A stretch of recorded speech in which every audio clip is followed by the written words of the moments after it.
So as we get settled here, I want to say Pat and I are each wearing matching masks in honor of Luke Homeyer, the state police recruit who passed, a member of the 161st training class. Pat and I both were at his memorial yesterday in Boonton.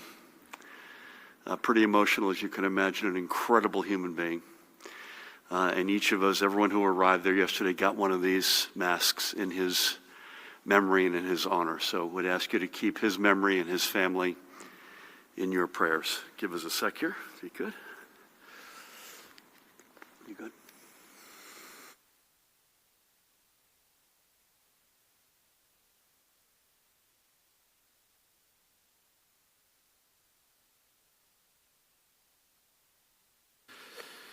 So good afternoon, everyone. Sorry to be a couple of minutes behind. I'm joined by the guy to my left who needs no introduction, the Superintendent of the State Police, Colonel Pat Callahan. The guy to my right, the Department of Health's another familiar face, known to many, the Communicable Disease Service Medical Director, Dr. Ed Lifshitz. Ed, the Director of the Office of Homeland Security and Preparedness, Jared Maples, is with us, as is Chief Counsel Paramil Garg. We anticipate the woman who needs no introduction, Commissioner of Health Judy Persichilli, being with us on Wednesday. And I know that we are all looking forward to getting the whole band back together again. So I don't want to establish a precedent every time we speak, but I do want to start by reporting on a very good conversation I had Saturday evening with President-elect Joe Biden. I'm honored to have called the President-elect a friend for many, many years, and I'm certainly looking forward to working with him once he takes the reins of the federal government on January 20th, which is, by my math, 44 days from now. On a side note, I want to make sure I have the number right. Dan Bryan just sent this to me. This morning, Secretary of State Tahisha Wei and the Board of State Canvassers certified New Jersey's election results, and later today I will sign the certificate of ascertainment in advance of our presidential electors meeting and voting next Monday in person on December 14th. I have to give Tahisha a shout out because not only did that happen this morning, but it is her birthday. And she is married into the New York Football Giants family. Her husband's Charles Way, former star fullback. So it's a big 24 hours for the Way family. And the total number of votes cast and certified, 4,635,000. 4,635,000. The previous record was 3.9-ish million votes, which was set 4 years ago. So not only was the record broken, it was shattered. The President-elect and I covered a number of topics and focused on really three main areas. First, of course, was the pandemic. Second was the need for federal stimulus. And the third was moving forward on infrastructure and specifically on Gateway. Certainly as it relates to the pandemic, the President-elect has put together a tremendously talented and experienced team of experts to guide thinking and policy making. And the news that he has asked Dr. Anthony Fauci to stay on as well was a double shot of good news. That pun was partially intended because we also discussed the need to ensure the continued smooth rollout of vaccines, as that process is going to be handed off from the current administration to the incoming one. I have every confidence in the President-elect and his team to ensure this process continues without disruption. We have had extraordinary cooperation and partnership, it must be said, with the current administration throughout this pandemic. From the near weekly video conferences with Vice President Mike Pence and his team, to private conversations along the way, too many to recount, to the strong receptions we've received from the Health and Human Services Secretary, Alex Azar and his team, Veterans Affairs Secretary Robert Wilkie, and many others. I know we will continue to have a good working relationship with them over the next 6+ weeks, and I would be remiss if I did not thank them for all they have done to help our state. But our state and our residents also need more help from Washington, and that is why I was pleased to discuss the need for a comprehensive stimulus package to get through the next Congress and to the President-elect's desk. I told the President-elect that while we would certainly welcome every penny of assistance in the bipartisan plan currently being negotiated, that more is needed and that history would not dismiss us for going big and bold at this time. As it relates specifically to the subject of state and local aid, the President-elect himself brought that up in our conversation, which I was happy to hear. History will, however, judge us if we fail to ensure that the many needs of our states and people are adequately met. And finally, we discussed the need for a robust federal investment in safe and modern infrastructure to help secure our economic future. And for us here, that means principally getting the Gateway project prioritized and funded. I'm extremely hopeful that this project will move under President Biden's administration, and I offered my and our administration's partnership in any way it is needed to get COVID off the drawing board and into reality. It is simply past time. Aside from my conversation with the President-elect, our team continues to have regular contact with the President-elect's team, and these include a variety of folks with whom we are in regular touch, and that begins with, by the way, the chiefs of staff for each of the President-elect and Vice President-elect. Ron Klain, who we've had an over 20-year relationship with, and in the Vice President-elect's case, Tina Flournoy, who's an old friend and colleague from the DNC and someone we've known for a long time. The needs of New Jersey are being put front and center for the incoming administration, and we look forward to a fruitful partnership for our state and for our residents, regardless of what your political persuasion is. We are in the business of looking out for all 9 million of us. Next up, Pat, I know you'll talk about this in a little bit. I want to acknowledge the efforts of Patterson law enforcement officials who shut down 2 speakeasies over the weekend. I feel like it's 1932. 2 clubs that were illegally operating and selling alcohol past 10 p.m. rather. Again, as we have said here on Friday, there are countless, the overwhelming amount of restaurant owners who are doing things the right way and following the rules to ensure that our communities stay safe. Every day, countless restaurants and businesses are doing everything that this moment requires to protect their staffs and patrons. That kind of spirit is admirable and deeply, deeply appreciated. We simply will not tolerate those who think the rules are for everyone else but them. And if you think that we will shut you down as these 2 speakeasies were shut down this weekend, you are correct. You may think this is a game of cat and mouse, that it's kind of cute, but let's be honest, it can be deadly. And by the way, when you act like a knucklehead, you show your true self. You show you don't care about your community. You show you don't care about your customers or your employees. You prove that you only care about yourself. Yes, we can begin to see the light at the end of the tunnel, that is for sure. But the only thing that's going to get us there as one is all of us pulling together for a couple of more months. We have to do this, folks, and we can do this. But to those of you who still think you can make up your own rules, I have an unwelcome reality for you. We will shut you down. With that, let's move to a full report of today's vital numbers. We are today reporting an additional 3,573 positive PCR test results, which pushes our statewide total over the past 9 months to 371,579. The positivity rate for all PCR tests recorded on Thursday, December 3rd was 11.4%, and that is based on that day on a total of 37,839 tests. The statewide rate of transmission today is 1.05. Remember, the rate of transmission, as we talked on Friday, is based on a 7-day rolling average, in this case ending on Saturday.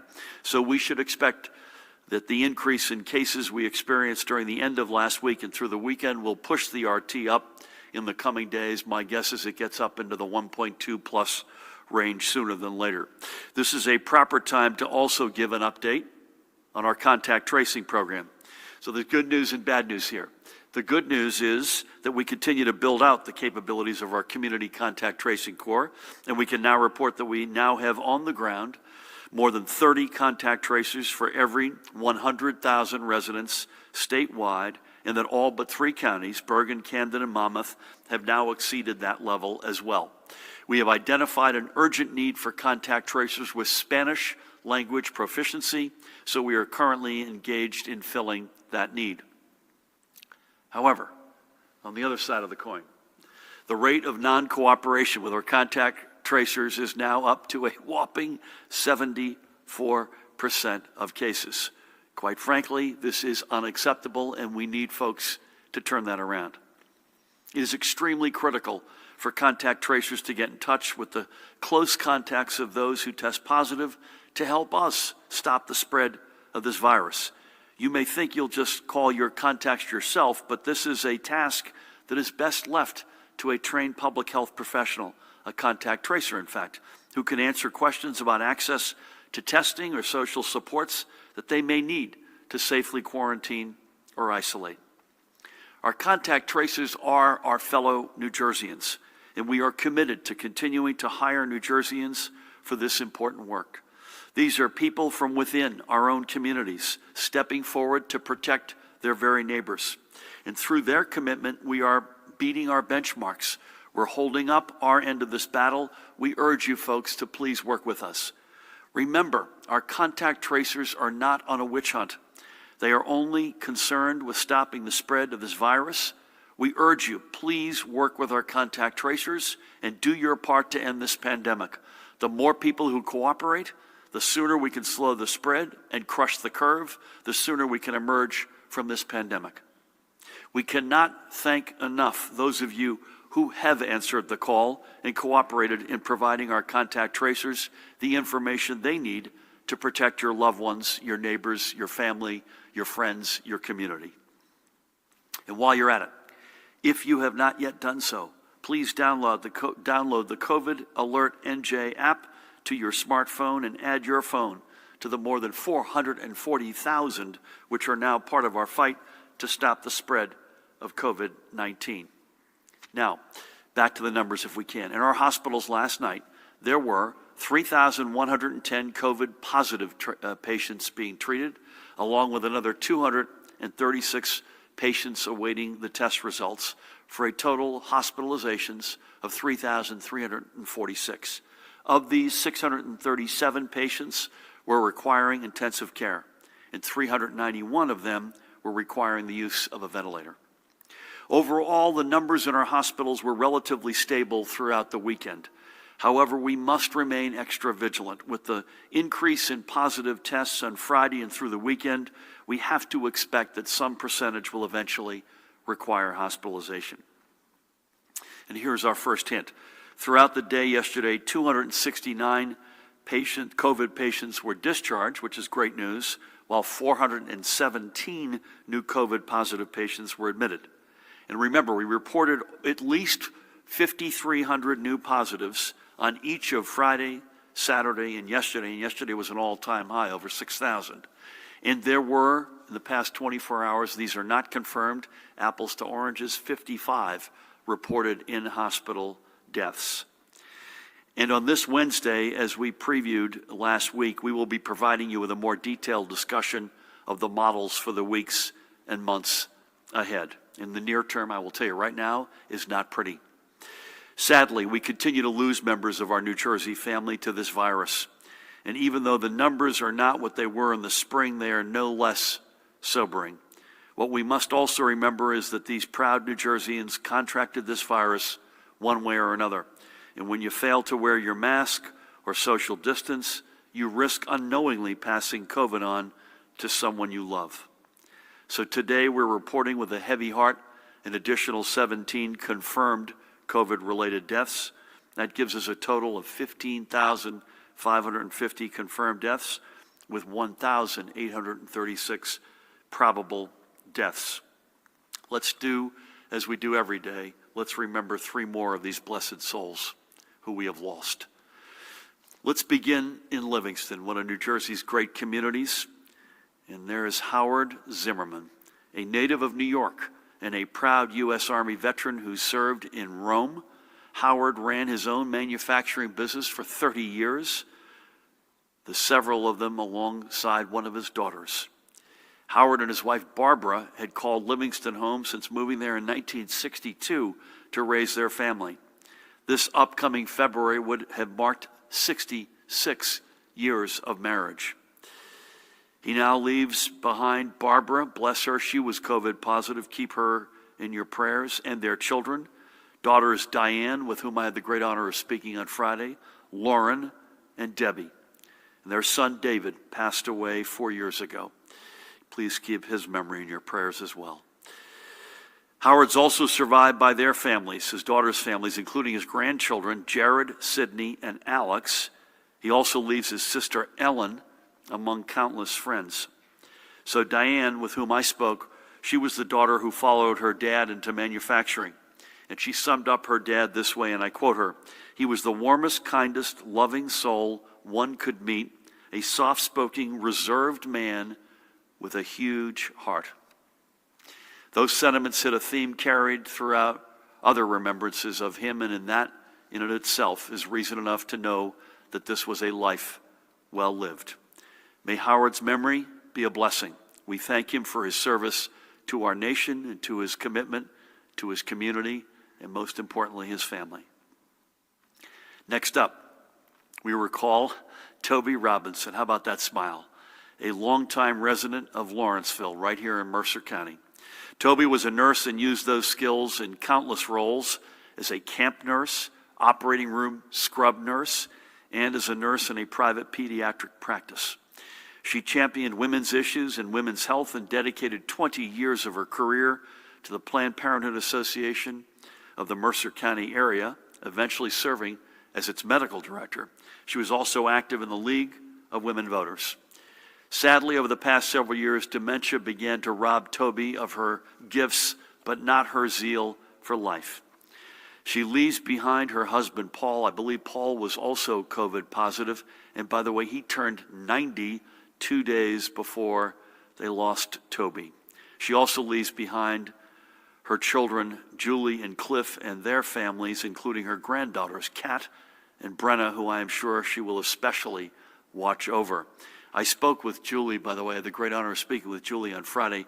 You can't make this up either. Julie not only lost her mom, but on September 22nd, Julie lost her own husband to cancer. What a year. Toby also leaves behind her twin brother Alan and his family, and many other cousins and extended family and friends. So we thank Toby for a lifetime dedicated to the well-being of others. May her legacy of service be an inspiration, and may God bless and watch over her and her family. And finally, today we remember Rutherford's Thomas Twist, a lifelong resident of Rutherford. Tom was a proud veteran of the United States Navy and went on to have a 30-year career in sales, but his legacy was built on his decades as a proud member of the Rutherford Fire Department. He was first appointed to Engine Company Number 4 in the fall of 1966. That was the start of a volunteer career that would see him serve in numerous capacities with the company and department-wide, including serving as chief of the Rutherford Fire Department in 1987. Little wonder then that 30 years later in 2017, the Rutherford Irish American Association, Pat, make sure you're paying attention here, chose him to march in their inaugural parade as their firefighter of the year. One of Tom's passions was maintaining Rutherford's Fireman's Park. Another was sports. He was a diehard fan for the Mets, the Rangers, and two winners this weekend. The New York Football Giants, they beat Seattle yesterday. I think maybe the biggest upset of the NFL season, 17-12, and Manchester United Football Club, and they came back to beat West Ham United 3-1 over the weekend. Tom lost his wife, Sharon, 10 years ago. He is survived by their son, Thomas III, and I had the great honor of speaking with him on Friday, and daughter-in-law, Erica, and grandchildren, Victoria and Spencer. He also leaves behind his sisters, Muriel and Vanda, and his longtime personal dear friend, Christopher Seidler. Thomas's life and loss was brought to my attention by dear friend Stephanie McGowan, and she reminded me, and I've heard this from all corners, that Tom leaves behind a grateful Rutherford who will long remember his lifetime of dedication to that community, one of New Jersey's finest. Thank you, Tom, for your service to our nation, to your hometown. God bless you and watch over you and your family. So we've lost Howard, Toby, and Tom in this second wave. Their passings, by the way, all came within the past 6 weeks. Do not think that the worst of this pandemic is in the past. There are families who are just now experiencing the very worst. We know that we're just months away from pulling ourselves out of the darkness, and our optimism for that new day grows every day as we inch closer and closer. But we can't let up yet, not now, when this virus is still as deadly as ever.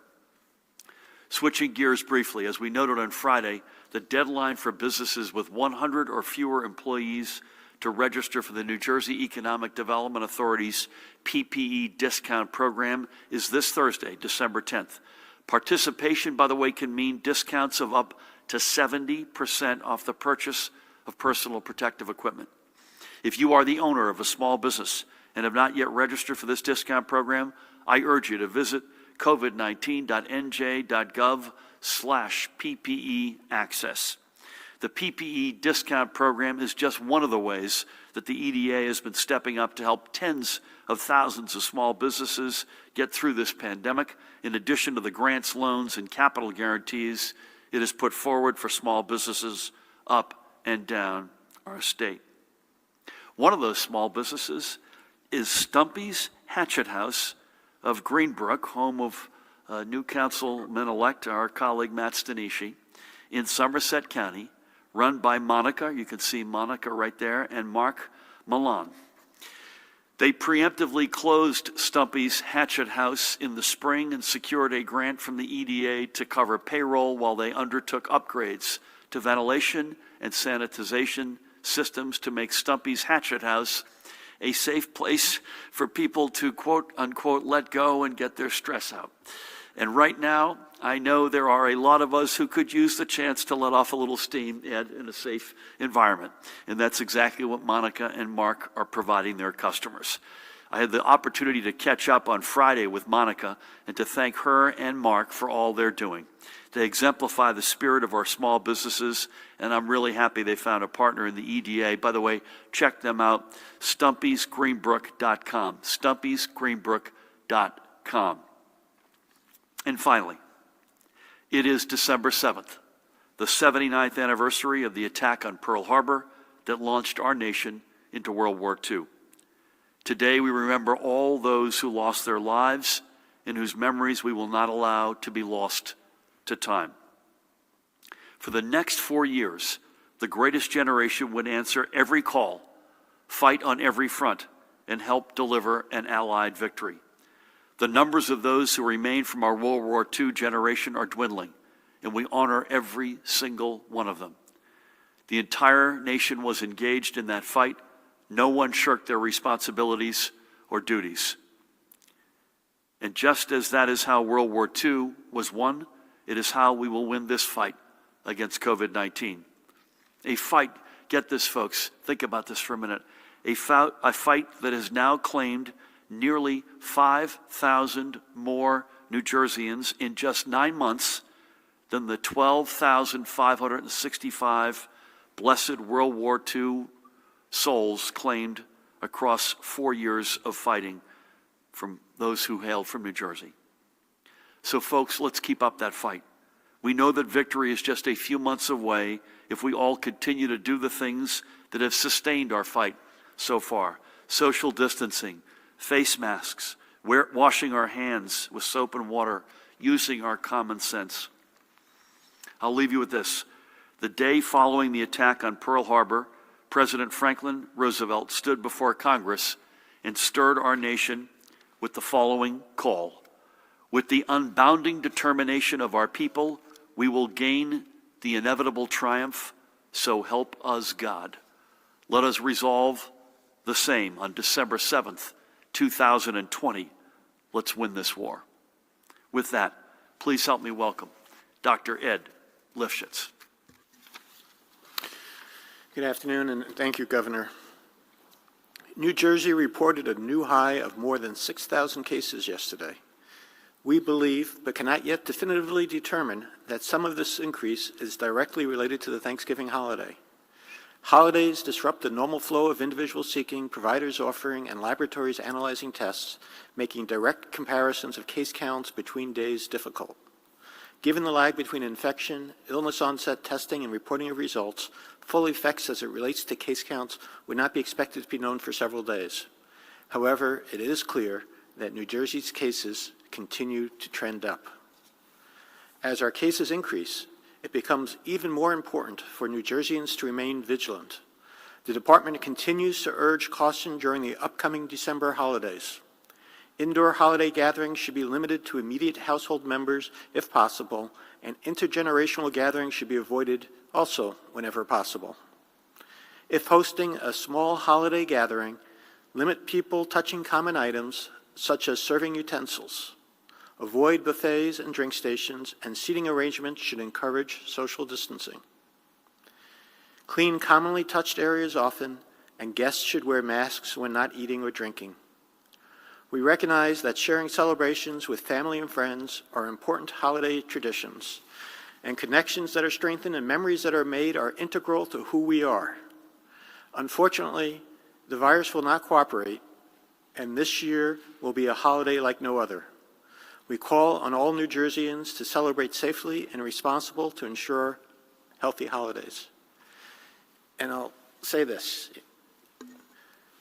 I'm really not crazy about wearing a mask, and I certainly don't like what this pandemic has done to my children and their athletic, academic, social, and professional lives.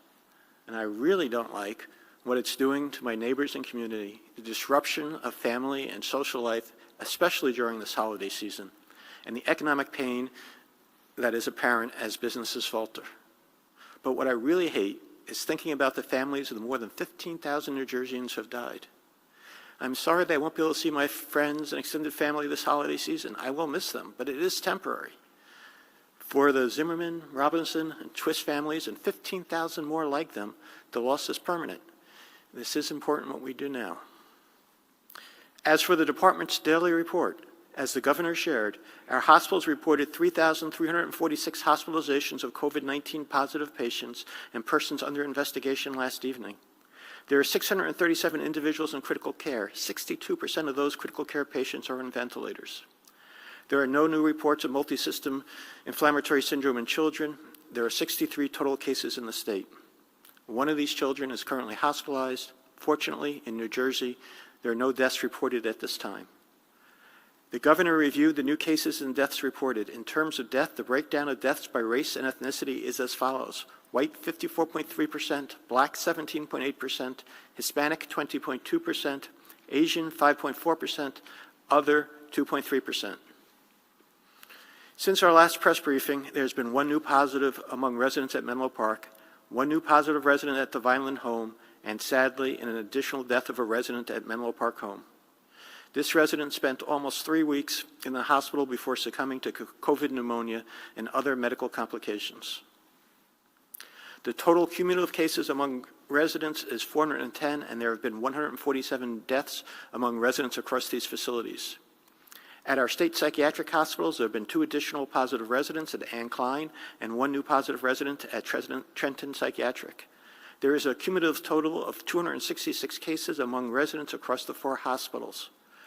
Our positivity, based upon December 3rd, remains high, with 15.08% in the South, 10.15% Central, 10.84% North, overall 11.4%.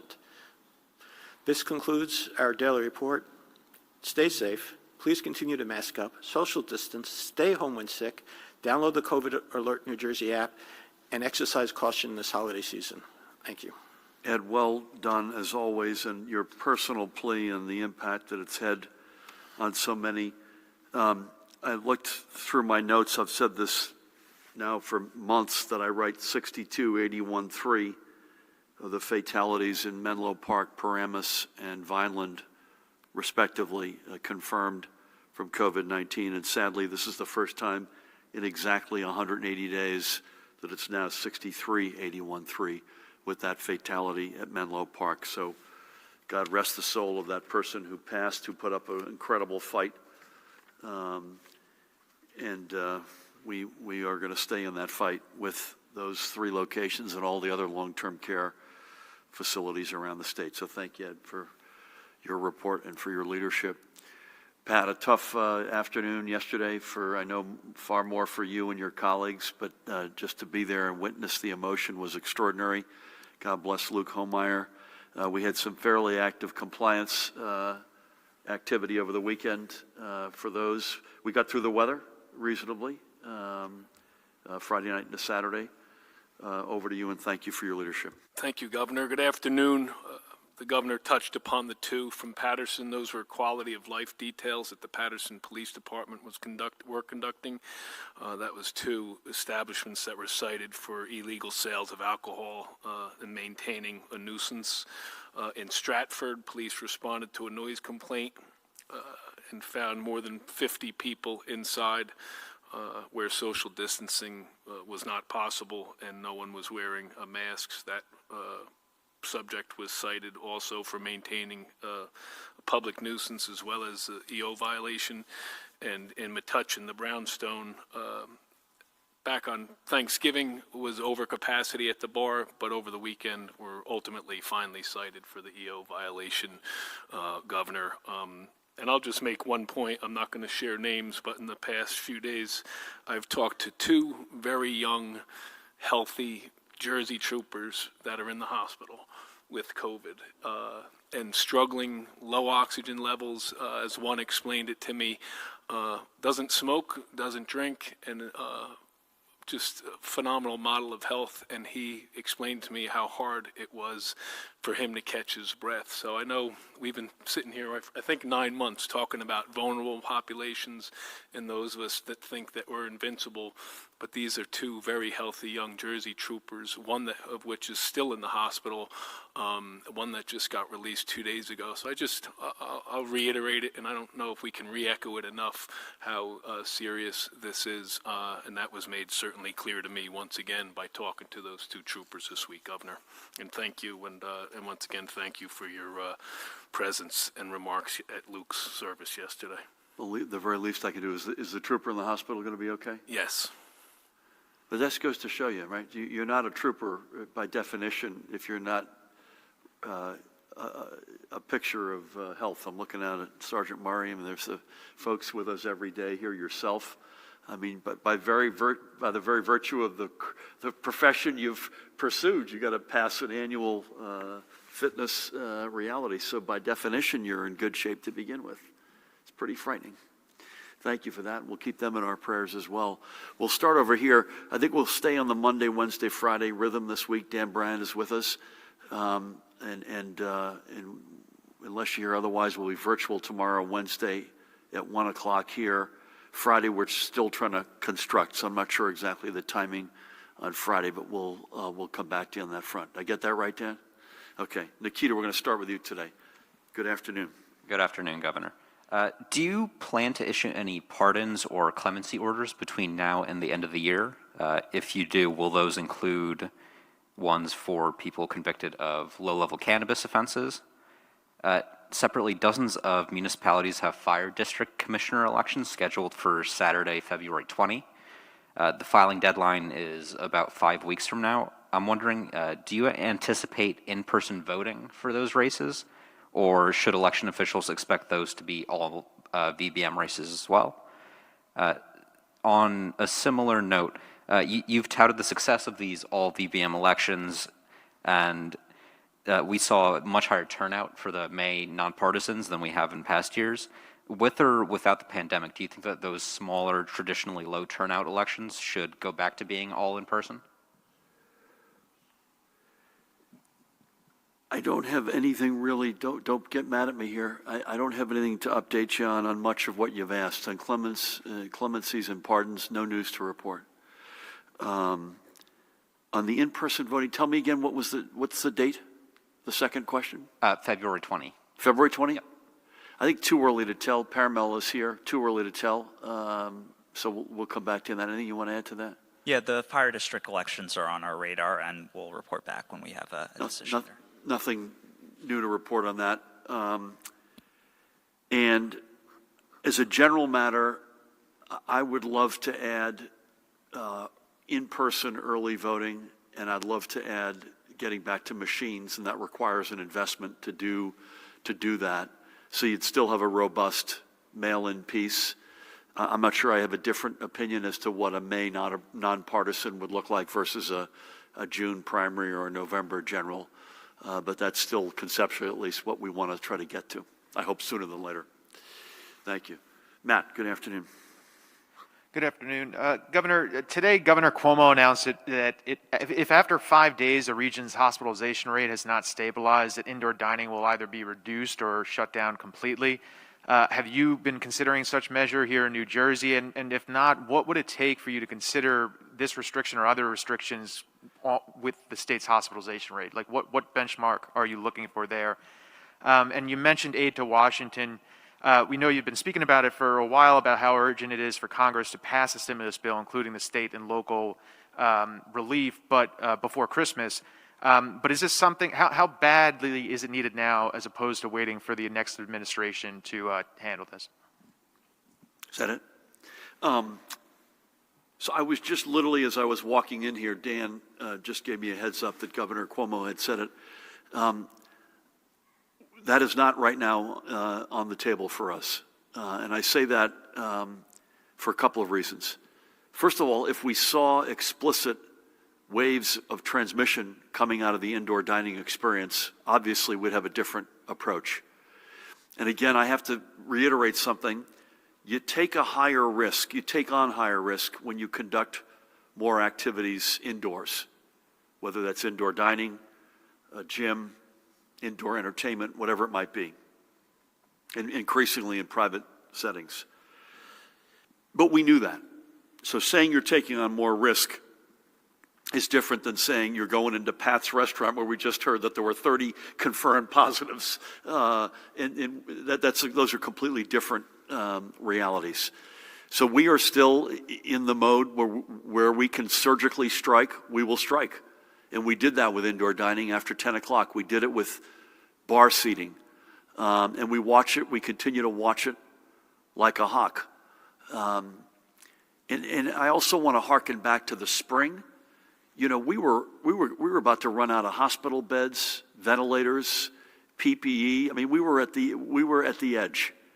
And the fact of the matter is we've spent the past, I guess of the 9 months, probably the past 6 to 7 months rebuilding those capacities.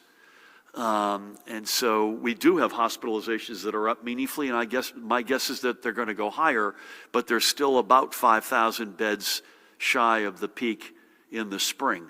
We have plus or minus, Pat, I think plus or minus over 100 million pieces of PPE. We have in the state supply alone 2,600 ventilators, never mind what's in the hospital systems, and we have right now, Ed, if my numbers are right, just under 400 ventilators in use. So I'm saying really two things. If we see transmission in particular, if we see habits, we will strike surgically is our preference. And secondly, we have capacities and a knowledge of this, and we'll talk about modeling on Wednesday, not only knowledge of the virus, but knowledge also of the range of where it could be headed. And we will continue to do that. Two other quick points. Number one, I get concerned, and others have raised this concern, it's a rightful concern. If you shutter something completely, you're driving this into underground activity behind closed doors, private settings. We already have an issue with that. And so frankly, if we think we can control that manageable risk in an enforceable space, such as a restaurant as opposed to Ed's living room, that is our preference. And lastly, this will get to your second question on federal stimulus.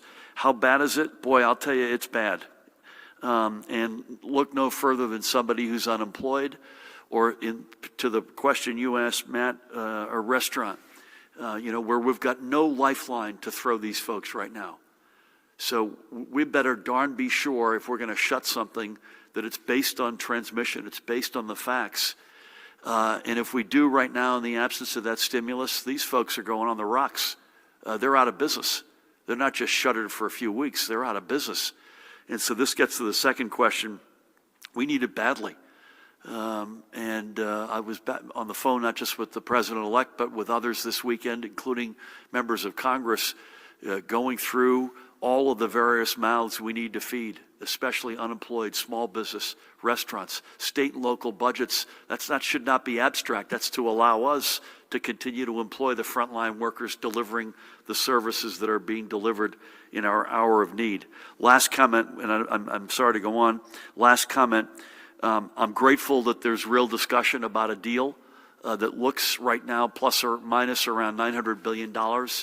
I think the need in the fullness of time, and the fullness of time is measured in a few months here at most, is probably 2 to 3 times that, maybe even 4 times that. So this is plus or minus, in my opinion, a 3-ish plus $1 trillion moment. And as I've said before, I don't think history will be unkind if we overshoot. I think it'll be devastatingly unkind, in particular to individuals and to small businesses if we undershoot. Thank you for that. Dustin, good afternoon. Good afternoon. Can you clarify the reasoning why New Jersey is supposed to get 76,000 doses of the vaccine instead of 130,000 in the first shipment? There was a story in the Washington Post over the weekend that there was an issue with supplies that forced the Trump administration to lower its delivery plans, so I just wanted to see if that had any effect on that. And with that limited amount, you'll only be able to vaccinate a fraction of healthcare workers, so how will the health department decide the allocation of the vaccine? Is the nursing home supply, which is supposed to be delivered through CVS and Walgreens, included in that 76,000 number, or is that separate? Would you consider taking executive action to collect and publish hospital outbreak data, since a bill requiring that is idling in the State House? And can you give any insight into what the president-elect said about Gateway and whether he gave any indication that his administration would support it? Thanks. Thank you. The 76,000, and if I get this counter to what your understanding is, 76,000 isn't necessarily a reduction in an allocation. The numbers I have been speaking to a couple of weeks ago were about the December allocation in total. The numbers ramp up. Again, the timing on this is a matter of days. This is emergency youth authorization, then it has to go through one other board. The acronym, Ed, I always forget, but you'll tell me. What is it? ACIP. ACIP? Yep. After the, so this is all going to happen, God willing, in a matter of days. I'm guessing we're getting this first batch out of Pfizer's allocation by plus or minus a week from today.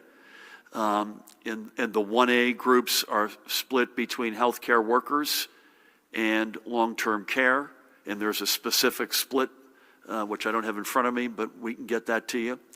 But importantly, and this is probably even more important than making that observation, is that each successive week, the numbers coming out of Pfizer, and then Moderna is on a sort of a week, 1 week beat behind, Ed, as I understand it, in terms of their authorization. Their ramp-up numbers are even steeper. And so I've used a range of 300,000 to 500,000 doses into New Jersey this month. I think that's a very realistic, I think potentially conservative range. And again, the allocation will be in that first wave. It'll be split between healthcare workers and long-term care. And I would just say this, I'm not going to address the specifics of which hospitals are in this first round, but this is going to get to a much broader, within only a matter of weeks, many more hospital systems, pharmacy chains. My guess is January, you're looking at large, perhaps regional sites for distribution that are up. Getting a little ahead of myself, but that's a real possibility. And so this is going to ramp up pretty dramatically. Your third, so that's 1 and 2. The hospital outbreak data, would I be in favor of transparency around that? Yes, 100%.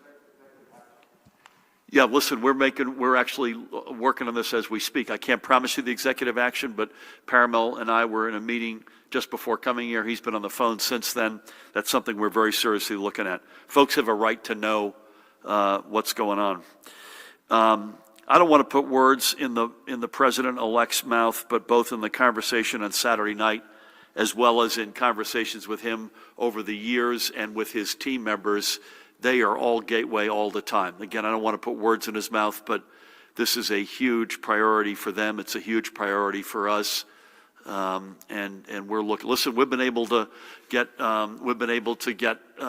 good progress. I'm looking at you, Dante. We're going to move over here. We've been able to get good progress even with the Trump administration on the Portal North Bridge as an example. And so I'm very excited about the potential enormous quantum step we could take with the Biden administration. Thank you for that. Dave, good afternoon. Hi, Governor. On the 74% noncompliance rate for working with contact tracers, to quote you, Governor, come on, man. Really? I mean, in all seriousness, that's shocking. The message that you and the health department has been sending out about this is obviously not working. What's the friggin' problem, to quote somebody else here? And perhaps, you know, can you rephrase the message that you want to get out to New Jersey residents on this? I mean, 3 out of 4 not cooperating with contact tracers. That just seems shocking. On testing, could we review the total number of tests that we're doing on an average day? Are the rapid tests included in this daily data update? I believe the Binex Now, the Abbott Lab test, is not being counted. If not, why not? The Q test, are we starting to get that yet? And is that counted in the total? And then finally on this issue, could we compare the, you know, we're way up now. We had 6,000 positives yesterday, but we're doing so much more testings. In some instances, on some days, 4 and 5 times as much testing as we were doing in the spring. So could you give us some perspective on this? Perhaps Ed could also comment on this, Governor. Final question, nursing home cases, along with everything else in New Jersey, are up for COVID. Is this a concern, or is it just part of the general trend that we're seeing? The population in nursing homes is obviously the most vulnerable. What are we doing to prevent a big spike up in this area, and are you confident we won't have a similar kind of surge that we saw in the spring? Thank you. Thank you. On the first question, yeah, come on, man. It's unacceptable. And the number, frankly, shocked me as I went over it this morning in terms of the latest data. Completely unacceptable. And there's no other, there's going to be a block of folks who are not going to, for whatever reason, have viewed this as a political, like wearing a mask. They're going to view this as some kind of invasion of privacy. I completely disagree with them, but there's some amount of folks who are not cooperating. I'm fearful that block will be sturdy, and I'm not sure how many that is, but it certainly isn't 70%. And I think the huge bulk of the balance are folks who continue to believe that we're trying to uncover something that we're not trying to uncover. That's the evidence that I have, that they don't want to feel guilty themselves, that they did something in their own home, or that their kid hosted a party that they shouldn't have. It's just, you know, really, really frustrating. Do I have any good ideas as to how to get at it? You'd think that when we talk about people who have died every day, that would get people's attention, including Pat's point, thank God not dying, but 2 healthy troopers getting sick from COVID.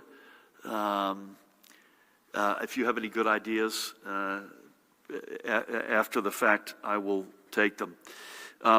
Yeah, real quick on your testing, I mentioned today the testing, the positivity was based on just under 38,000 tests, and that was on December 3rd. The numbers have been bouncing high 30s into mid 50s thousands a day. Those are PCR tests only.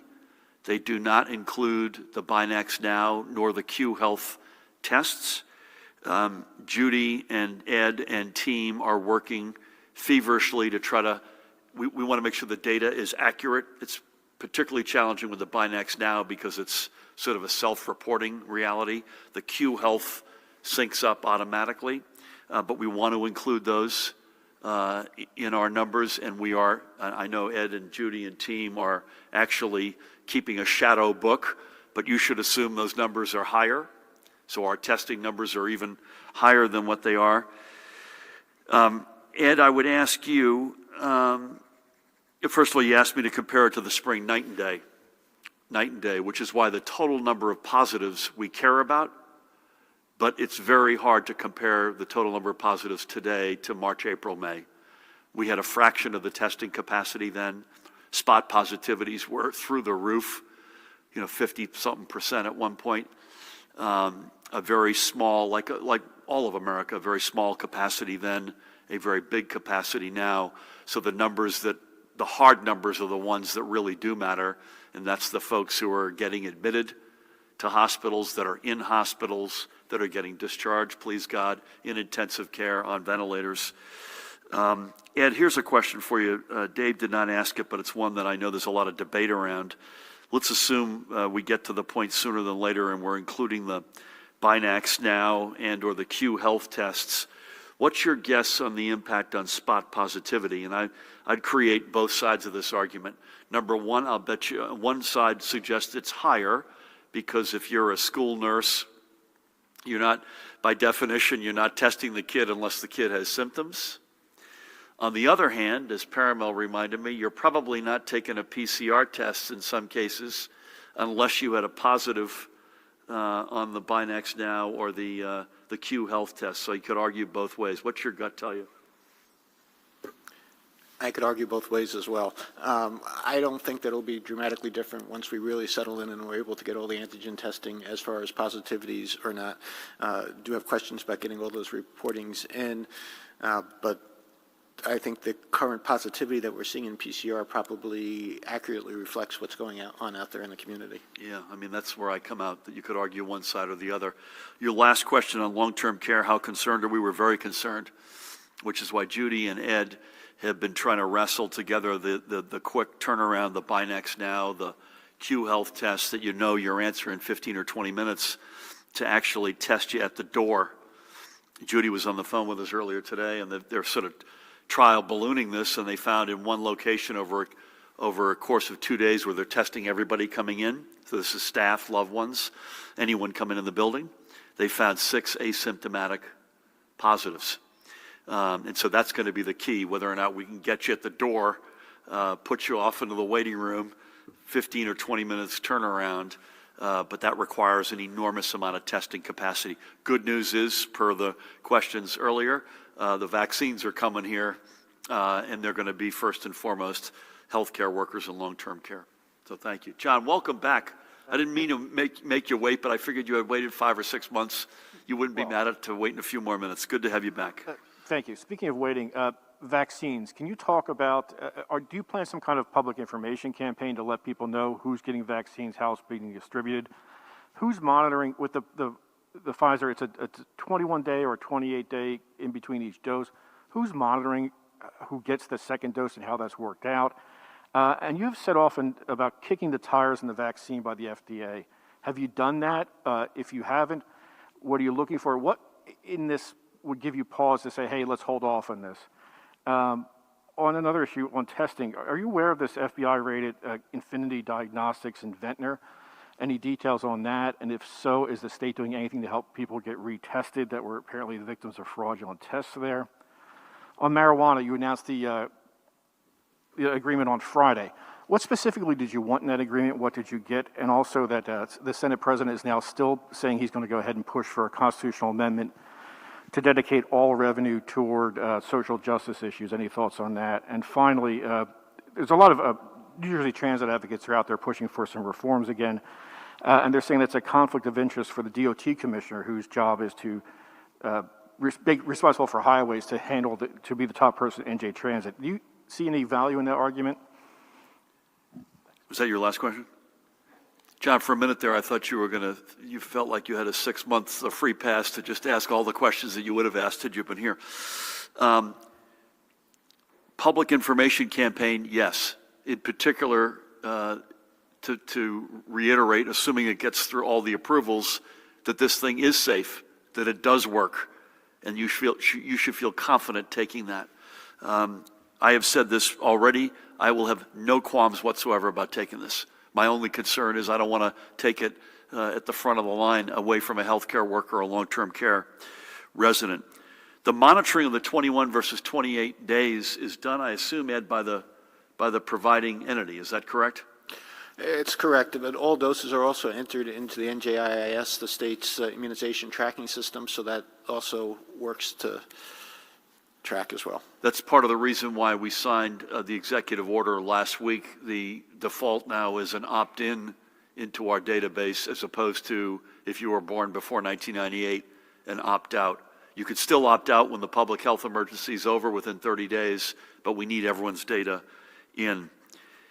Ed, you may want to just spend a second. We talked about kicking the tires based on everything we've seen. We like what we see on both Pfizer and Moderna. But any other color you want to add to a New Jersey belt and suspenders? I agree. Basically, everything that we've seen so far, I have no reason to doubt that these vaccines won't be safe and effective. The problem that we have to some extent is the same problem that the FDA and the ACIP has, is that, the final data that's come through the process has not yet been shown. Yes, I'd like to see that data when it's available, but I very much trust those career scientists at the FDA and at the ACIP that they're looking at the same things that I'd be looking at, and if they say that it's safe to go ahead, and we should be hearing that this week, I fully expect that I would agree.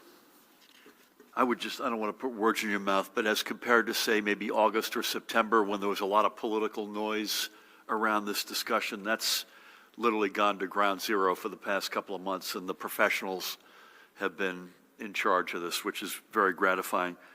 I don't have a specific answer in terms of what we'll do, folks. Dan, Brian, let's follow up in parallel with John on this Ventnor situation, but they rightfully were taken to task. That this was a pinprick, a blood test, which does not tell you whether or not you have the virus right now, even though it sounds like that's what they were claiming. I'm not sure I've got a particular recourse that I can say definitively to the folks who did take those tests, but let's get back to John on that. Listen, we had a very constructive meeting on adult use cannabis Friday afternoon. I asked the Senate President and the Speaker to come on over. They came with a spirit of goodwill, as I think we had as well, and we pretty quickly got to a good place. I'll leave it at that, as I would normally do. I want to give Senator Nick Scutari a big shout out. He wasn't in the room, but he was there in spirit, and he's been a great leader on this, and again, the Senate President and Speaker. And regardless of the specifics of the constitutional amendment or how it is done, the direction, and then we discussed this as well, the direction that heads is a direction we all like. How we get it done most effectively, I'll leave for now. I'll tell you something. Anybody, and this is not directed at you, but anybody who is claiming that Diane Scicchetti is not the right person to not only be the DOT commissioner, but also the chair of NJ Transit Board, is not paying attention. She is an absolute game changer. I deal with her on a lot of fronts. Pat and I deal with her usually in bad weather, which I'm happy to say. Now I'm going to say this, it will be jinxed, but we haven't had that of late. She is an absolute star. And NJ Transit was literally wrecked over the 8 years before we got here, literally wrecked.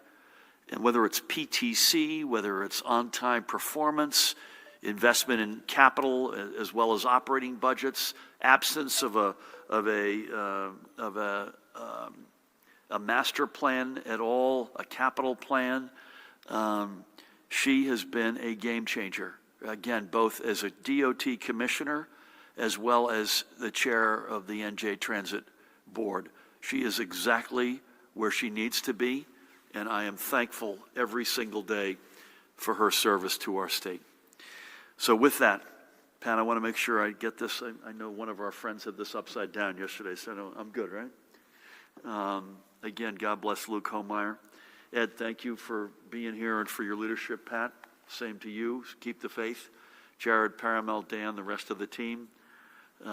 Again, we'll be virtual tomorrow. We'll be with you unless you're otherwise at 1 o'clock on Wednesday, probably virtual Thursday, and bear with us as to what we end up doing on Friday. Again, folks, help is on the way. It is real. We're now talking about a matter of days before we get a first shipment.